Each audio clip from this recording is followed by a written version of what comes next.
The truth lies in bedtime stories from See-Through News. Marcus and Jemima. How I deal with people at parties who assume I have children. By George Hinchliffe.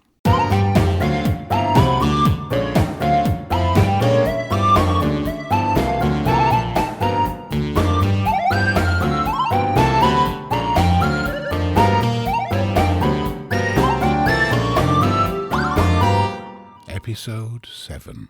All is revealed, largely. Why have we evolved to prefer stories to reality?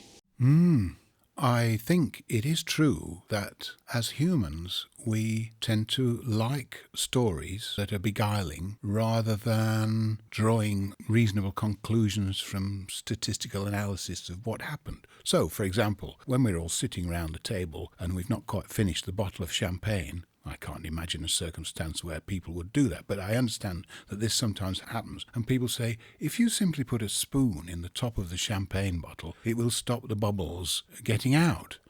Why anybody would think that is beyond me, because bubbles clearly are going to come up in the liquid and go into the air, and so the champagne's going to go flat. But people persist in saying that you put a spoon in the top. And I suppose if you've had a few drinks and there's a spoon lying around on the table, but you can't get the cork back into the top of the bottle, this is a thing that might spring to mind. And I've heard no end of people telling me that this is a fact and it's true.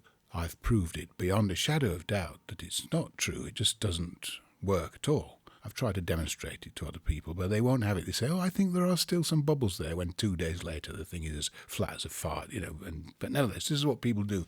And I think the story, because you can conceive of it, and if it were true, it would be something that's on a human scale, rather than some microscopic analysis or an exhaustive story about statistics and physics and chemistry and whatnot. People like it.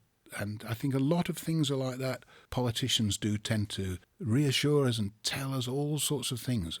As you say, a lie repeated endlessly becomes something that a lot of people believe, especially if a high-status politician has repeated it. Whereas a sceptical person would say, that is a load of nonsense, I'm not buying that. But it does become a thing we believe, whether it's a significant thing about pollution or profit or who's running away with the proceeds from some nefarious scheme, or whether it's just some nonsense about bubbles in champagne. We, as a species, seem to want to believe the beguiling or interesting story rather than facing up to the fact.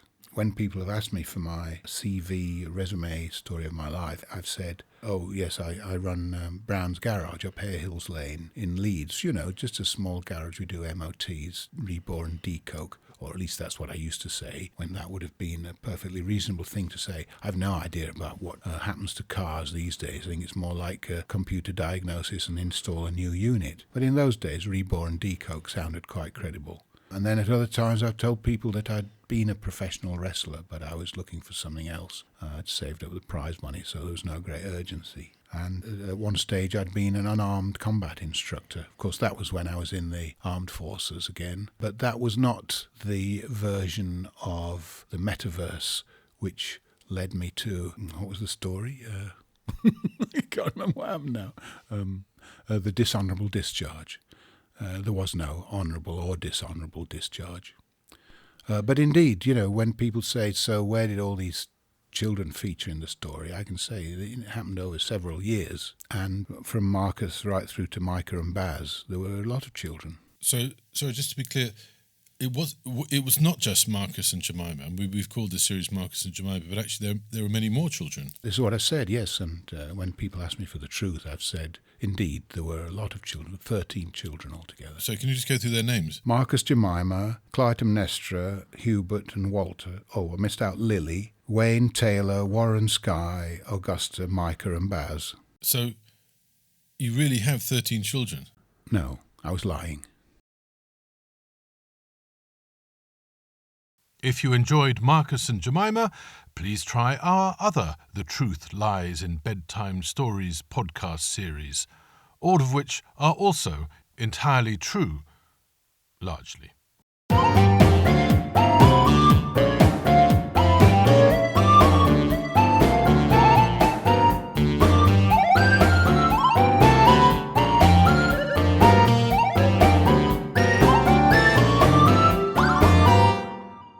Marcus and Jemima was written by George Hinchliffe, who also composed the series' music. The series was produced and mixed by SternWriter. The Truth Lies in Bedtime Stories is a See-Through News production. See-Through News is a non-profit social media network with the goal of speeding up carbon drawdown by helping the inactive become active. For more, visit seethroughnews.org. Thank you for listening.